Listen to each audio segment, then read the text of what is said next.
Hello guys, നമ്മളിന്ന് വളരെ വളരെ സിമ്പിളായിട്ടുള്ള ഒരു ചിക്കൻ കറിയുടെ റെസിപ്പിയാണ് കാണിക്കാൻ പോകുന്നത്.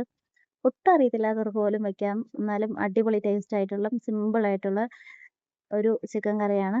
എന്തായാലും എല്ലാവരും ഒന്ന് ട്രൈ ചെയ്ത് നോക്കുക. എന്നിട്ട് അതിൻ്റെ ഫീഡ്ബാക്ക് എല്ലാവരും കമൻറ്റ് ബോക്സിൽ അറിയിക്കുക.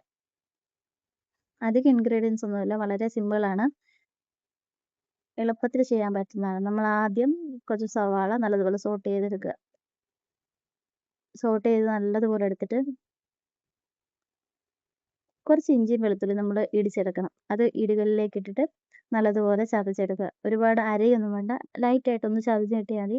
ചതച്ച് രണ്ടും കൂടെ എടുത്തതിന് ശേഷം ഇത് കണ്ടോ, ഒരു ലൈറ്റായിട്ട് വഴണ്ട് വന്നപ്പോൾ തന്നെ നമ്മൾ അതിലേക്ക് ഇട്ട് കൊടുക്കുക. ഒരുപാട് അങ്ങനെ വഴണ്ടൊന്നും പോകേണ്ട ആവശ്യമില്ല. അപ്പോൾ ലൈറ്റ് ആകുമ്പോഴത്തേക്ക് തന്നെ ഇതിലേക്ക് ഇട്ട് കൊടുക്കുക. ചെറുതായിട്ട് അതിൻ്റെ നല്ല സ്മെല്ല് വരും, വെളുത്തുള്ളിയുടെ ഇഞ്ചിയുടെയൊക്കെ. അപ്പോഴത്തേക്ക് നമ്മൾ കുറച്ച് തക്കാളി അതിലേക്ക് ഇട്ട് കൊടുക്കുക.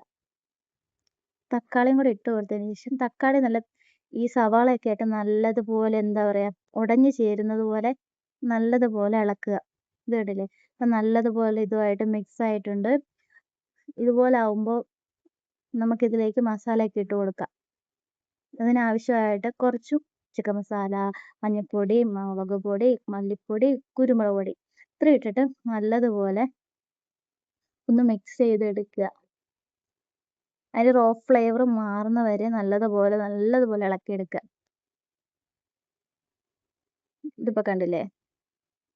ഇതിന് ശേഷം നമ്മൾ കഴുകി വൃത്തിയാക്കി വെച്ചിട്ടുള്ള ചിക്കൻ നമ്മൾ അതിലേക്ക് ഇട്ട് കൊടുക്കുക. ഇട്ട് കൊടുത്തതിന് ശേഷം നല്ലതുപോലെ ഈ ഗ്രേവി ആയിട്ട് മിക്സ് ആകുന്ന വരെ ഇളക്കി കൊടുക്കുക. ചിക്കനിൽ മൊത്തം പിടിക്കുന്ന വരെ നമ്മൾ നല്ലതുപോലെ ഇളക്കി കൊടുക്കുക. നല്ലതുപോലെ ഇളക്കി കൊടുത്തിട്ട് കുറച്ച് വെള്ളം ഒഴിച്ചിട്ട് നമ്മൾ വേവിക്കാൻ വെക്കുക. ചിക്കനിൽ ഓൾറെഡി വെള്ളം ഉണ്ടെന്ന് എല്ലാവർക്കും അറിയാവുന്ന കാര്യമല്ലേ. കുറച്ച് വെള്ളം വെക്കുക. എന്നിട്ട് ഇത് നല്ലതുപോലെ ഒരു മീഡിയം ഫ്ലെയിമിലിട്ട് നല്ലതുപോലെ വേവിച്ചെടുക്കുക. ഇത് വെന്ത് വരുമ്പോഴത്തേക്കും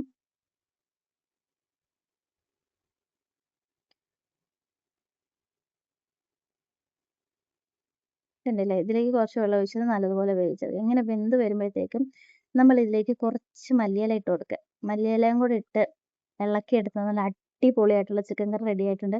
എന്താണെങ്കിലും എല്ലാവരും ഇതൊന്ന് ട്രൈ ചെയ്ത് നോക്കുക. ട്രൈ ചെയ്ത് നോക്കിയിട്ട് അഭിപ്രായങ്ങൾ ഫീഡ്ബാക്ക് അറിയിക്കുക.